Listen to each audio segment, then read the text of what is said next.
Gracias a CITED y a los organizadores por invitarnos, a Borja por su paciencia, a vosotros por estar aquí todavía a estas horas, que está claro que nos quieren echar porque han apagado la luz, así que voy a ser todavía más breve de lo que pensaba.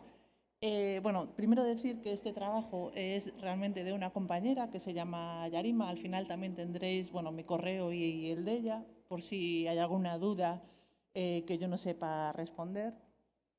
Entonces, a ver, vale, bueno, nada, esto lo paso muy por encima y aparte ya en la introducción se comentó, estamos en Galicia, en el noroeste de España, en la frontera con Portugal y bueno, somos un centro tecnológico con diferentes patronos, públicos y privados.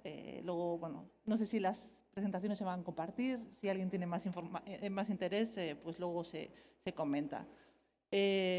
Nosotras, tanto Yarima como yo y otras compañeras, llevamos el área de bioenergía y trabajamos con valorización de biomasa, producción de biogás, biometano y recuperación de nutrientes. Bueno, estamos aquí gracias a nuestra participación en la red Revivir, en la que actualmente somos 21 socios de diferentes países de Latinoamérica y también de España y creciendo, ¿no? El número va cada vez aumentando. El objetivo es promover el uso y manejo eficiente de la biomasa sólida y su valorización energética térmica en el ámbito rural y urbano marginal y iberoamericano mediante la construcción de esta red y de una plataforma virtual. Bueno, entrando así un poco en detalle en el contexto que ya es conocido por todo el mundo, pues en las últimas décadas, con el uso masivo de los combustibles fósiles debido a la elevada industrialización, pues hay una subida de costes de la energía, hay un elevado impacto medioambiental y cada vez los recursos son más limitados. Luego también, por ejemplo, decir que en el caso de luego del impacto, las toneladas de CO2 cada vez también son más caras. Si no me equivoco, creo que está a 60 euros la tonelada en este mes de septiembre. Entonces, se hace cada vez más necesario buscar otras fuentes de energía renovables más sostenibles, ¿no? Pues entre ellas está la biomasa, con la cual se puede generar, pues, por un lado, energía térmica y por otro lado, energía eléctrica. Como comentábamos, una fuente renovable que está localmente disponible, que es ideal pues, para zonas aisladas donde, por ejemplo, no hay una red, quizás no hay una red eléctrica, permite mejorar la competitividad y el empleo y el desarrollo regional. Y bueno, pues por ejemplo, hay muchos, en el caso de España y en muchos países de Iberoamérica también, hay muchos montes, bosques abandonados, muchas biomasas que todavía no están siendo explotadas y por lo tanto hay un elevado potencial. Aparte de su valorización de la biomasa en calderas para energía térmica, hay otras opciones como por ejemplo la cogeneración, ¿no? Y dentro de la cogeneración, para aplicaciones a pequeña escala, estaría la microcogeneración, que sería por debajo de los 50 kilovatios. La cogeneración a partir de la combustión de biomásica es mediante pues, la aplicación de ciclos Rankines, en la que a partir de la diferencia de temperatura entre un foco caliente y un foco frío y con un fluido, que en ese caso es agua, pues se genera energía eléctrica, ¿no? Mediante pues, la fórmula de Carnot que viene ahí indicada. El problema es que pues, es necesario sobrecalentar el vapor de agua y al final pues, es necesario llegar a temperaturas de a lo mejor 350 grados o más, y con la combustión de biomasa pues, es muy complicado. Una alternativa sería el ciclo orgánico Rankine, en el que en vez de agua se utiliza un fluido orgánico que tiene un elevado peso molecular y tiene un punto de ebullición menor de 100 grados centígrados. Entonces, es una manera de generar electricidad eficiente a partir de fuentes térmicas de baja calidad, ¿no? Pues eso, menor de 100 grados centígrados. El funcionamiento del sistema es, por ejemplo, el agua, no sé si tengo un puntero a la pantalla. Ah, vale, bueno, no funciona nada. Bueno, el agua caliente de la caldera sería la flecha roja, es lo que transmitiría la energía térmica al fluido orgánico de trabajo, que haría que aumente la temperatura y la presión.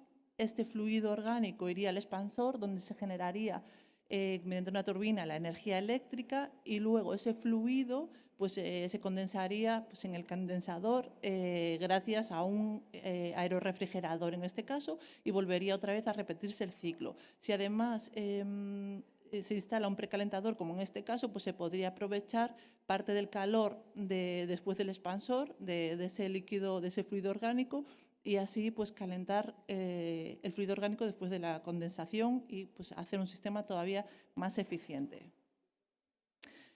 Pues el objetivo de este trabajo fue, por un lado, evaluar la viabilidad de biomasas residuales agrícolas no valorizadas hasta el momento en España y también de matorral.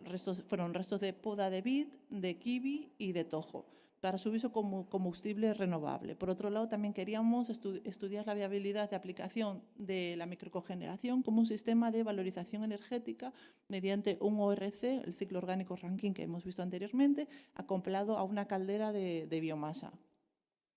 Entonces, bueno, aquí podéis ver un poco los pellets que se han estudiado en este proyecto. El tojo es una planta característica que tenemos en Galicia, de hecho es el escudo de muchas equipaciones deportivas, es un arbusto con muchos pinchos y flores amarillas que se comen las cabras y que actualmente pues, no se usa para nada más, ¿no? Bueno, luego la vid y el de kiwi. Y además se estudiaron también, bueno, se hicieron los ensayos con peles de pino para tener un material de referencia. Aquí podéis ver la planta de microcogeneración que hemos utilizado. Por un lado está la caldera policombustible de 60 kilovatios, el aerorefrigerador que lo que hacía, bueno, es un intercambio aire-agua que ayuda a enfriar la temperatura del agua, que luego se utilizaba como foco frío en el sistema del ORC. Y luego pues, podemos ver el ORC que está diseñado pues, por Enerbasque, una empresa española, para ser utilizado con temperatura bueno, con energía térmica de baja temperatura. Aquí vemos un poco las características, la potencia eléctrica máxima que era en torno a 4 kilovatios, la potencia térmica nominal de entrada 50 kilovatios, aunque la caldera era de 60. El fluido de trabajo, bueno, tiene ese nombre extrañísimo, pero es un hidrofluorocarbonato. El rendimiento eléctrico mínimo es de 7,5 y el térmico mínimo en torno a 83%. Vale, bueno, los ensayos se basaron fundamentalmente en variar solo las condiciones de disipación, es decir, variar las temperaturas del foco caliente entre 82 y 98 grados. La temperatura del foco frío se mantuvo prácticamente constante, solo varía un poco en función de la temperatura exterior, porque el aerorefrigerador que veíamos antes pues cogía el aire a temperatura ambiental. Y esos son bueno, los cálculos que se llevaron a cabo, rendimientos eléctricos brutos, el rendimiento térmico y el rendimiento de cogeneración, que era realmente el rendimiento eléctrico neto, teniendo en cuenta la bomba de recirculación de ese fluido orgánico y el rendimiento térmico. Vale. En cuanto a los resultados, a la caracterización físico-química de las diferentes biomasas estudiadas, bueno, podemos, así resumiendo, observar que en cuanto a humedad son todas bastante similares a las astillas de pino, bueno, excepto en el caso de los peles de kiwi, que sí que tienen un poco más de humedad. Sí que quizás habría que reseñar o recalcar que en cuanto a cenizas, sí que todas las biomasas no valorizadas actualmente en comparación con las astillas del pino tienen muchas más cenizas, lo cual podría llevar, bueno, habría que analizar si se podría generar algún problema por sinterización, por fusibilidad de las cenizas. Entonces, bueno, es algo que sí que tendríamos que controlar, aunque bueno, el porcentaje tampoco es elevado. Y luego, en cuanto al poder calorífico, pues están más o menos, son similares a las astillas del pino, siendo el de tojo, el de la planta típica gallega, el que tiene un mayor PCI, muy parecido al de referencia.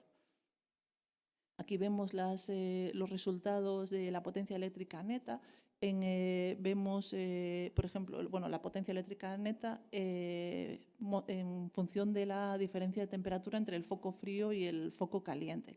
Al final, bueno, se han hecho 4 ensayos, uno con cada biomasa, pero lo que se puede ver es que realmente son 4 repeticiones casi de lo mismo. Al final, al ORC le da igual. Si le metes pino, le metes tojo, le metes vid, con tal de que la caldera aporte ese agua caliente a una temperatura constante o a la temperatura que tú le fijas, le da igual lo que metas. Como si metemos, no sé, yo qué sé, pues una silla. Si al final tiene un buen PCI, pues y conseguimos calentar el agua, el resto es secundario. En cuanto al rendimiento eléctrico neto, pues pasa lo mismo. Se han estudiado también 3 ciclos por cada uno de los materiales y se han conseguido pues, rendimientos en torno a entre 8,37, 8,4 y 9,5%. Esto es la caracterización del ORC en un caso concreto, en el caso del pino, pero que podría ser cualquier otro. Y aquí, vemos, por ejemplo, que la potencia eléctrica bruta pues, ha sido de 3,85, la neta de 3,31 kilovatios, el calor útil producido de 34,47 y los rendimientos, por ejemplo, el eléctrico neto de 9,45, que es muy cercano al máximo que se puede alcanzar con el ORC, que no sé si lo comenté antes, pero estaría entre el 7, que era el mínimo, y 10, que es el máximo. Y la eficiencia de cogeneración, 96%. Esto solo del ORC, eso quiere decir, porque hay un rendimiento térmico de 86%. Eso quiere decir que la temperatura cuando teníamos el condensador, hacía falta agua fría para poder condensar ese líquido de trabajo, ¿no? Pues si esa agua que se ha calentado, en vez de llevarla al refrigerador, por ejemplo, la metemos en un serpentín, pues podríamos aprovechar ahí esa energía térmica. Entonces, la eficiencia global del ORC es un 96%. Vale, como conclusiones, pues las biomasas residuales todas son aptas para la combustión y de todas ellas el tojo parecía la más viable porque tenía menos humedad y mayor PCI. Esto es evidente, las diferencias de temperatura entre el foco caliente y el foco frío influyen de modo significativo, ¿no?, en los resultados obtenidos, en la generación de esa energía eléctrica. Los rendimientos y potencias eléctricos obtenidos se aproximan a los máximos del equipo, que comentábamos que era 10 y está en torno a 8 o 9%. Y en las condiciones empleadas se pueden obtener rendimientos de cogeneración próximos al 96%. Por lo tanto, la microcogeneración se perfila como un método idóneo para la valorización energética de esas biomasas residuales seleccionadas, convirtiéndolo en una opción a tener en cuenta para el abastecimiento energético a pequeña escala. Por si alguien me lo pregunta, si no ya lo digo porque seguro que tú tienes un montón de preguntas, una opción que sería muy interesante sería, por ejemplo, en la caldera, en vez de utilizar el agua caliente, se podría utilizar los gases de combustión. Entonces, la eficiencia sería todavía mayor. Tu foco caliente, en vez de utilizar el agua la utilizas para otras cosas, para otras demandas térmicas que tengas, no pierdes nada de eficiencia metiéndolo ahí. Podríamos utilizar, que eso lo hemos hecho en un banco motor, podríamos utilizar los gases de combustión. Entonces, tu proceso sería mucho más eficiente. Pero bueno, eso lo hemos hecho en otro proyecto. Entonces, por si alguien me lo preguntaba, ya está respondida la pregunta. Si tenéis alguna duda más, aquí estamos las dos. Si os la puedo resolver, genial, y si no, pues sería para Yarima. Muchas gracias.